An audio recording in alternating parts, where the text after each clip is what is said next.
দোষ তাদের কাছে করেছেন, আগে তাদের কাছে বলেন।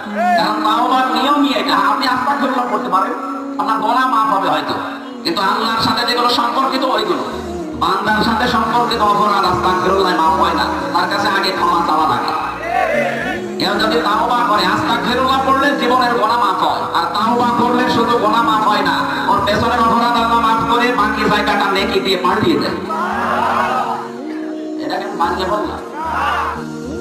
সূরা ফুরকানের 71 নম্বর আয়াতে আছে, ইল্লা মান তাবা ওয়া আমানা ওয়া আমিলা আমালান সালিহান ফাউলাইকা ইউবাদদিলুল্লাহু সাইয়্যাতিহিম হাসানাত। এই যে মাঝখানে উলাইকা আছে, এর আগে ফা আছে। আরবি গ্রামার অনুযায়ী ফা ব্যবহার করা হয় 13 অর্থে। এখানে উপরের শর্তগুলো যদি কেউ মেনে নিতে পারে, আল্লাহ যেন তার কুদরতের আঙ্গ